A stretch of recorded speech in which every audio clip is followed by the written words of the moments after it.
Bismillah ar-Rahman ar-Rahim. Assalamu alaikum wa rahmatullahi wa barakatuhu. Welcome to the one word series where we look at just one word and its impact on a verse from the Quran. Today's word actually that I'd like to look at is from the very first verse of the Quran, from the very first surah of the Quran, Surah Al-Fatiha.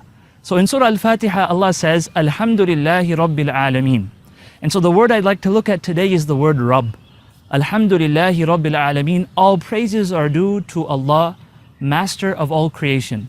So the word Rabb is usually translated as master or Lord. Now when we translate it as master, it's actually reminding us of so many things.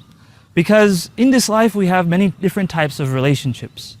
For example, you have the relationship between husband and wife.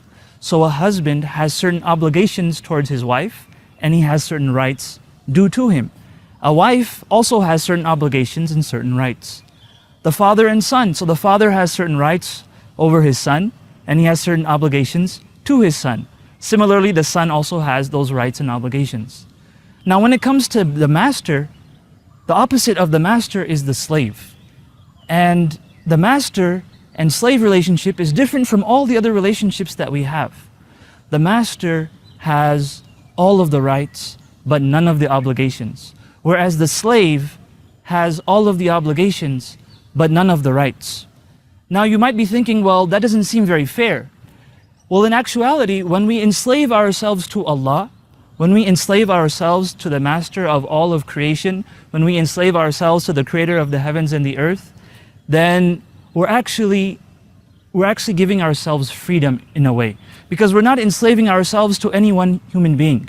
We're not enslaving ourselves to any music or any art or any man-made creation, but rather we are enslaving ourselves to somebody who is all-powerful, almighty. And so every time we hear the word Rabb in the Quran, then I want us to remember this relationship. And I want us to remember that we are slaves to the Master of all of creation.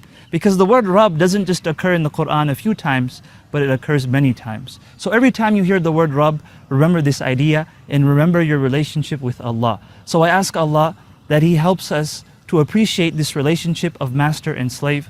And I ask Allah subhanahu wa ta'ala that He helps us to appreciate every single word of the Quran. Jazakumullahu khair wa assalamu alaikum wa rahmatullahi wa barakatuh.